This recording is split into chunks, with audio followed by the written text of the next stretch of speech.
your show is live and you do podcasts. Can you explain that to me a little bit?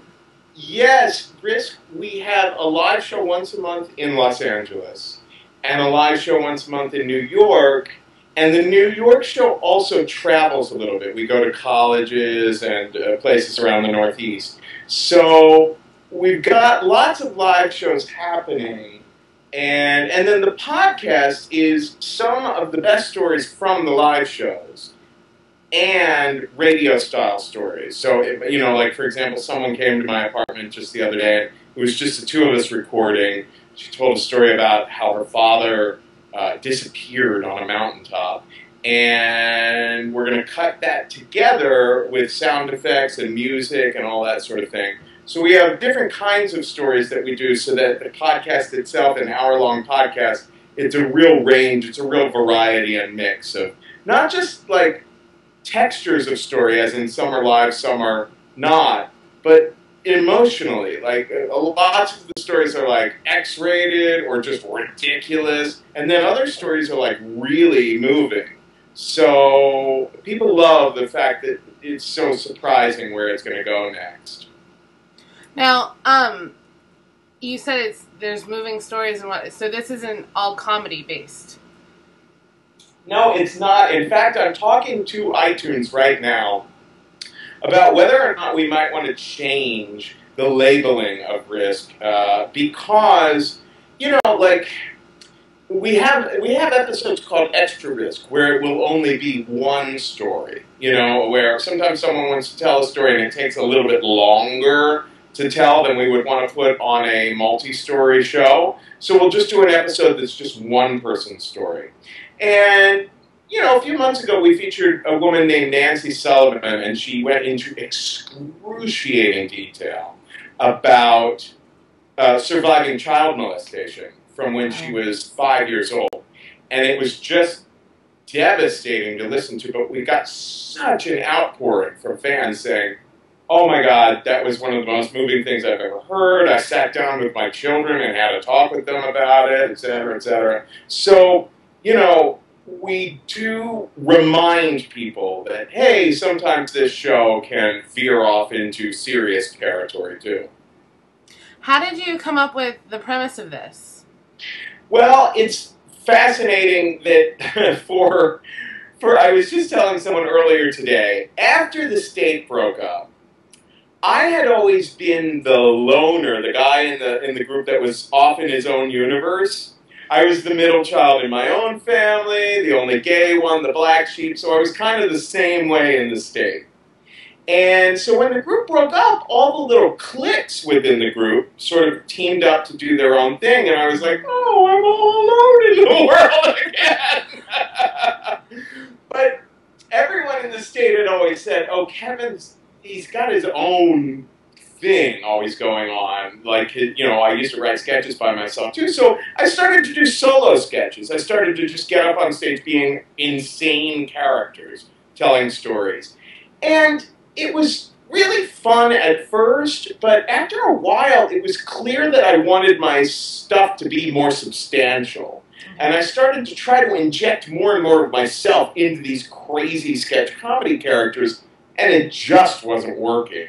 And so by about 2008, I was doing my umpteenth solo show, and I was doing it out in San Francisco at their sketch fest there, and almost no one showed up. It was like, to most people, it might as well have been like Kevin Allison had fallen off the face of the earth. I had been struggling for so many years, just not making a dent, and wondering, where am I going to find my voice?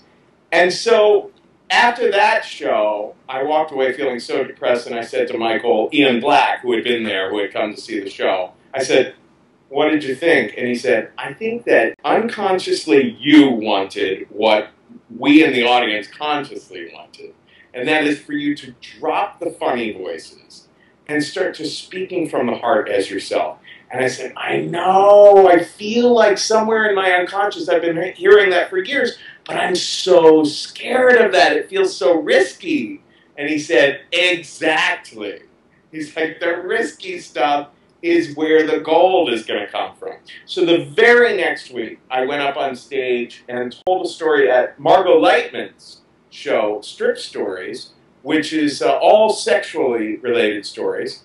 And I was going to tell this. I haven't even told this one on Risk yet. About the time I attempted prostitution. Oh gosh. wasn't successful, but attempted. And I called Margot the day of the show, and I said, "Oh my God, I can't do this. I have to back out." And she said, "That is wonderful." I said, "What?" She said, "Oh, whenever anyone calls me the day of and they say, 'I can't do this, I've got to back out,' I know it's going to be awesome. Because that means you're taking a risk. And if the audience senses that, they'll totally lean forward in their seats and be supportive of you." And that's exactly what happened. I did that story that night, and it was like night and day from doing my character sketches, because it wasn't afterwards like people were just saying, "That was funny." But now people were saying like, "Oh, thank you so much. That reminded me of something I went through with my little sister," or blah, blah. You know what I mean? It's like something about true storytelling is so much more resonant and cathartic and kind of like, it really opens things up for people. So I knew that I had to use the state's philosophy and start doing it publicly on a regular basis. So the beginning of Risk, the very first episode of Risk, is not very long after I told my first true story on stage. So I'm learning how to do it right in front of everybody, which is what the state did with sketch comedy, and then what the Reno 911 guys did with improv. They were like, "Well, we've never had an improv class. Let's learn how to do it by pitching an improv show to Comedy Central." So yeah, I think I advise young artists that way, you know, like, you might as well just get right on out there and start doing it as much as you can, and right in front of the public, in order to teach yourself that it's okay to fail quite a lot at first, because eventually you'll get better, you know. Yeah. You also teach, right? You teach at the Pit? Well, I used to teach at the Pit. Now I've started my own school. It's called The Story Studio, and it's at thestorystudio.org. And we do all kinds of workshops. We do like 2-day workshops, 9-week workshops, workshops specifically for business people, sometimes even for like just one company's staff. And it's all about telling stories, or, you know, speaking, you know, public speaking, just bringing things alive for people. Do you have a specific, like, favorite episode of Risk? Like a specific story that sticks out for you? Well,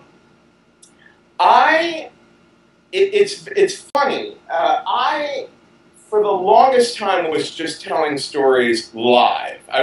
My own stories I would do live in front of an audience, and they were usually very broadly funny, right? But last summer, I went to Provincetown and had a little bit of a fling with a Vietnamese guy. I mean, it was literally like a 24-hour thing. It was like, you know, you go off on vacation and you have a little romance. But at the end of it, he was really, really mean to me, and it just crushed me, and I was so crushed.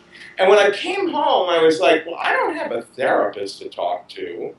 I really want to walk through that experience and make sense of it.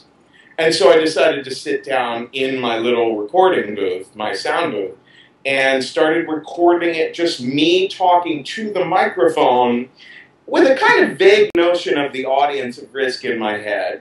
And then I started working music and sound design into it. And it was a watershed moment for me, because I achieved a level of intimacy there that I had not yet achieved in front of a big audience.